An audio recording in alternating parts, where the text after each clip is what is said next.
اور اب خبریں تفصیل سے جموں کشمیر کے کپواڑہ ضلع کے درگملا کاواری کے مقام پر جموں کشمیر پولیس نے فوج کے ساتھ مشترکہ آپریشن میں بابا گنڈ خان گنڈ ہندواڑہ کے رہنے والے ایک جیش محمد تنظیم سے وابستہ ایک OGW ورکر کو گرفتار کیا اور اس کے قبضے سے اسلحہ اور گولہ بارود برآمد کیا ہے، جبکہ تلاشی کارروائی کے دوران اس کے قبضے سے 3,45,000 روپے نقدی برآمد کیے گئے۔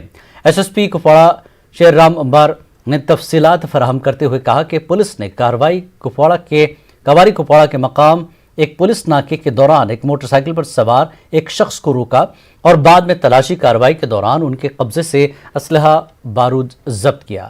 گرفتار OGW کی شناخت ساحل مشتاق ساکنہ بابا گنڈ ہندواڑہ کے طور پر ہوئی ہے۔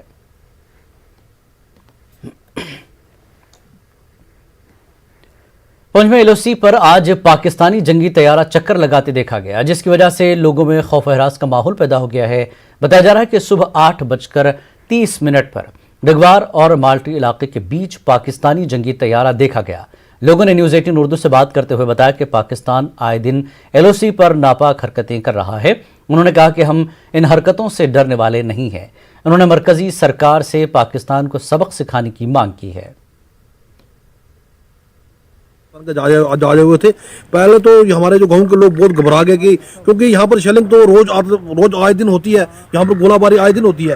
البتہ صبح جب جہاز دیکھے گئے یہاں پر تو لوگ پریشان ہو گئے کہیں پاکستان جنگ پہ تو نہیں اترا ہے، تو اسی سے بڑی ہمیں پریشانی پیدا ہوئی تھوڑی دیر کے لیے، مگر پھر بعد میں جب پتہ چلا کہ جہاز پاکستان کے تھے واپس چلا گئے ہیں، تو میں سمجھتا ہوں کہ یہ پاکستان جو ہے بڑا ہی بے شرم ملک ہے، تو ہماری یہی رہے گی کہ ایک ہی وار جو ہے اس پاکستان کو بالکل میں کہتا ہوں ختم کیا جائے، تاکہ یہ روز کے جو ہمارے آئے دن جو ہمارے پر جو حملے ہوتے ہیں وہ نہ ہوں۔ یہاں سے پاکستان کا جو ایئر کرافٹ تھا، جنگی ایئر کرافٹ، وہ ایکسٹریم بارڈر سے گزرا تو اچانک گاؤں میں ایک تناؤ کا ماحول پیدا ہو گیا۔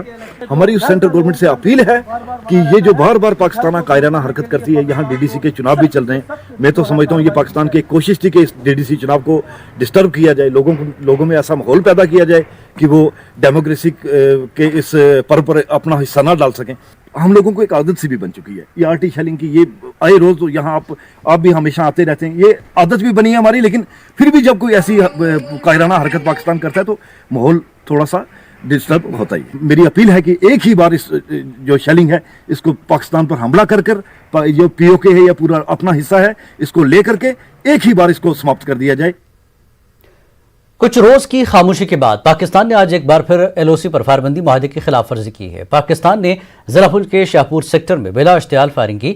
پاکستان نے فوجی چوکیوں کے ساتھ ساتھ رہائشی علاقوں کو بھی نشانہ بنایا۔ فوج نے بھی پاکستان کی اس ناپاک حرکت کا منہ توڑ جواب دیا۔ یہ گولہ باری 2 گھنٹوں تک جاری رہی۔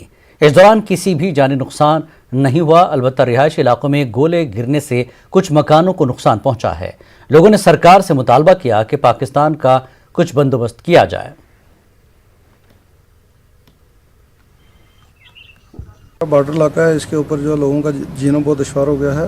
گولے جو ہیں وہ ڈائریکٹ سویلین آبادی کو ٹارگٹ کرتے ہیں اور جس سے ہمیشہ ہماری جانوں کا نقصان ہو رہا ہے۔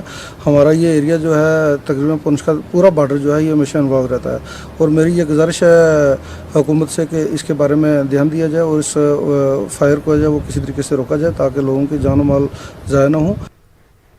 رواں سال جموں کشمیر میں بین الاقوامی سرحد اور لائن آف کنٹرول پر پاکستان نے ریکارڈ توڑ فائر بندی معاہدے کی خلاف ورزی کی۔ رواں سال اب تک پاکستان نے 4152 مرتبہ فائر بندی معاہدے کی خلاف ورزی کی۔ اس میں پاکستان نے صرف اکتوبر مہینے میں ہی 394 مرتبہ اور نومبر میں 140 مرتبہ فائر بندی معاہدے کی خلاف ورزی کی۔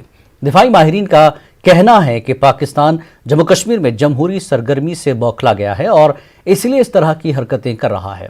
پیش جموں سے ہمارے نمائندہ سمیر بٹ کی یہ رپورٹ۔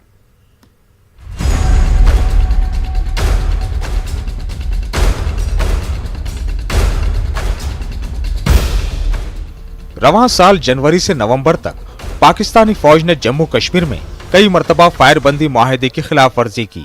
پاکستان نے اتنی مرتبہ فائر بندی معاہدے کی خلاف ورزی کی کہ 17 برسوں کا ریکارڈ بھی توڑ ڈالا۔ گزشتہ سال کی اگر بات کریں تو پاکستان نے 2019 میں 3233 مرتبہ اپنی ناپاک حرکت کا مظاہرہ کرتے ہوئے فائر بندی معاہدے کی خلاف ورزی کی تھی۔ 2020 میں پاکستان نے 4152 مرتبہ سرحدی علاقوں میں بلا اشتعال فائرنگ کی۔ इस दौरान कई आम शहरी और फौजी जवान शहीद हुए। दिफाई माहिर अनिल गौर का कहना है कि पाकिस्तान जम्मू कश्मीर में जारी जमहूरी सरगर्मियों से परेशान है। उन्होंने ये भी कहा कि पाकिस्तानी स्पॉन्सर मिलिटेंट जम्मू कश्मीर में अपनी गिरफ्त खो रहे हैं और इसीलिए ऐसी हरकतें कर रहे हैं। डीडीसी इलेक्शन अनाउंस हुए, उससे उसको और प्रॉब्लम होगी, क्योंकि अब जब ग्रास रूट लेवल के ऊपर 3 टियर डेमोक्रेसी का जो सिस्टम है वो पूरा का पूरा होगा, तो लोग जो हैं उनको ना मिलिटेंसी की तरफ, ना और किसी की तरफ, ना कोई आज़ादी की तरफ, उनको ये है कि भाई हमारे मसले मसाइल जो हैं वो ख़त्म हो, और वो चाहते हैं शांति।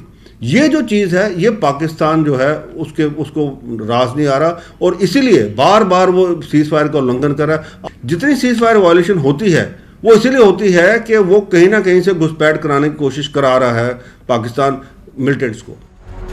रवां साल पाकिस्तानी गोलाबारी के दौरान 22 आम शहरी हलाक हुए, जबकि 47 जख्मी हुए हैं। दिफाई माहिरीन ने इन सब हलाकतों का जिम्मेदार पाकिस्तान को ठहराया है।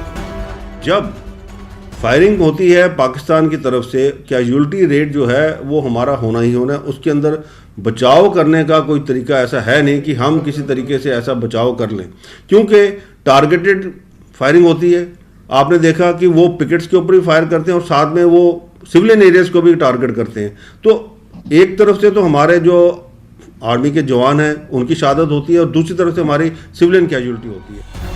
सिक्योरिटी और इंटेलिजेंस एजेंसियों का कहना है कि पाकिस्तान बैनुल-अक़वामी सरहद की तरफ से तरबियत याफ्ता मिलिटेंटों को जम्मू कश्मीर में घुसाना चाहता है। उन्होंने कहा कि बर्फपोश पहाड़ियों से ऐसा करना काफी दुश्वार होगा। उन्होंने कहा कि पाकिस्तान ने कई टनल्स भी बनाए होंगे और इस सिलसिले में सरहद पर निगरानी को मजीद बढ़ाना होगा।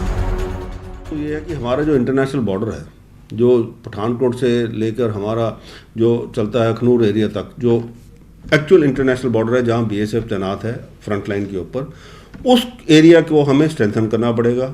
उसके अंदर क्योंकि हमने देखा बार बार उधर से टनलिंग हो रही है, टनल्स बना रहे हैं, और ये नहीं कि टनल्स अभी बनाए हैं उन्होंने।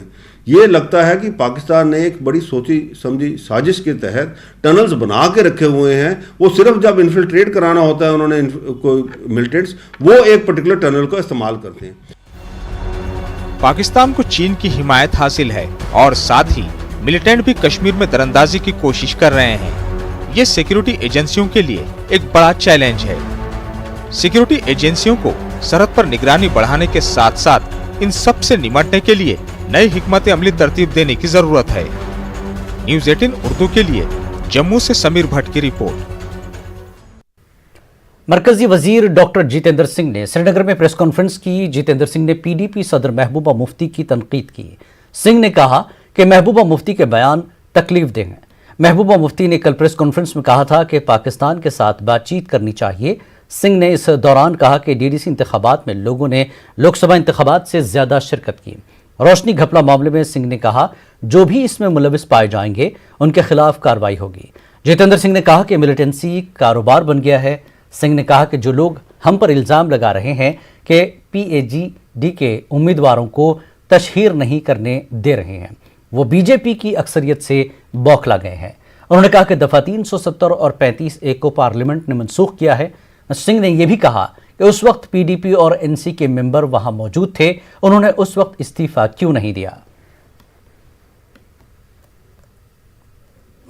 आप ही के जैसे दोस्तों की वजह से ये गुपकार के लीडर खबरों में रहते हैं। जरा याद करिए 5-6 अगस्त 2019 से पहले इनका ये बयान था कि यहां पर बहुत बड़ा भूचाल आने वाला है और जेलों में खून की नदियां बहेंगी। ऐसा हुआ क्या? नहीं हुआ ना। इसका मतलब जो ये कह रही है वो भी नहीं होगा। आपका सवाल अपना नहीं है, महबूबा मुफ्ती जी का है उसका, लेकिन मैं जवाब दे देता हूं। China has not come on Indian land. पहली बात तो ये, let this go on state. This statement itself is malicious, unfounded and not from any official source. अब दूसरी बात, पाकिस्तान को तो किसी ने आने नहीं दिया, बल्कि हमारा लैंड है उधर पड़ा हुआ POK, and that is the only issue between India and Pakistan. 9th round बातचीत चाइना को लेकर नहीं हो रही है। If you go into the backdrop that is different. LAC जो मैकमोहन लाइन है उसके बारे में there have always been these issues since the time of Pandit Jawaharlal Nehru, because that line was not clearly defined. तो उसको लेकर के बात होती है, स्टैंड ऑफ भी बीच में उसको, but that doesn't mean that China is come on Indian. And as far as Pakistan is concern, there is no, if any political leader says so कि पाकिस्तान से बातचीत क्यों नहीं हो रही इस मामले को लेकर के, I really feel very disheartened that a former chief minister should say so, because she was also part of the setup and subscribe to the same Parliament of India, her party, which passed a resolution in 1994 saying that if at all there is an issue between India and Pakistan, that's only to how to retrieve back the area of Pak-occupied Jammu Kashmir, which continues to remain under the illegal. Jammu Kashmir अपनी party के सरबराह सैयद अल्ताफ बुखारी ने PDP सदर महबूबा मुफ्ती पर अपने मौक़िफ़ पर मुस्तकिल नहीं रहने का इल्ज़ाम लगाया। अनंतनाग में पार्टी कारकुनों के इजलास से खिताब के बाद अल्ताफ बुखारी ने कहा कि पीडीपी व दीगर जमातें अपनी पार्टी को बीजेपी के साथ मुंसलिक करके लोगों को गुमराह कर रहे हैं, जबकि उनका एजेंडा बिल्कुल वाज़ेह है। इस मौके पर रफ़ी अहमद मीर, अब्दुल रहीम राथर और गुलाम हसन मीर भी मौजूद रहे, जबकि कई अफराद ने इस मौके पर अपनी पार्टी में शमूलियत इख्तियार कर ली। अल्ताफ बुखारी ने लोगों को डीडीसी इंतखाबात में अपनी पार्टी को वोट देने की अपील की। देखिए, महबूबा जी क्या कहती हैं, कहाँ कहती हैं, कैसे कहती हैं, आपको खुद पता है। महबूबा जी कभी कहती हैं इलेक्शनों से मेरा कोई मतलब नहीं है, कभी कहती हैं कि मैं इलेक्शन में हिस्सा नहीं लेती हूँ। जब सदर के तौर पे वो कहती हैं तो मुझे कभी कभी हंसी आती है कि सदर ही तो ड्राइविंग फोर्स होता है एक पार्टी के लिए, तो वो क्या मतलब है उनका। शायद उनका इससे भी मतलब होगा कि उनकी इक़्तिदार की बातों से मतलब होगा, वो वही ज़्यादा जान। जब वो खुद बैठी थी वज़ीर आला बीजेपी के साथ कोलिशन में, बी पार्टी वो नहीं है। बी पार्टी वो है जो ये कहता है कि हमें जो हमसे खोया गया है, जिसमें बीजेपी, कांग्रेस, पीडीपी और एनसी बराबर के जिम्मेवार हैं, वो कहने वाला बी पार्टी है कि जो उनके साथ बैठी है वो बी पार्टी है। देखिए, मैनिफेस्टो तो कोर एजेंडा हमारा है स्टेटहुड वापस लाना, ज़मीनों का तहफ़्फ़ुज़ और नौकरियों का तहफ़्फ़ुज़, और बाकी हमारी जो आइडेंटिटीज़ हैं, हमारे जो कल्चरल आइडेंटिटीज़ हैं, हमारे मसले मसाइल डिफरेंट हैं। मेरे नौजवानों की नौकरियों का मसला है, मेरे कैजुअल लेबर्स का मसला है, मेरे ये कोविड में इकॉनमी हमारी ठप हो चुकी है, फ्रूट ग्रोवर सफ़र कर रहे हैं, एग्रीकल्चर सफ़र कर रहे हैं, हमारा टूरिज़्म पूरा सफ़र कर रहा है। हमारे तो गिनागुन मसाइल हैं। तो हम अगर दिल्ली से बात नहीं करेंगे तो किससे बात करेंगे? क्या अमेरिका से बात करेंगे? वक्त एक ब्रेक के बाद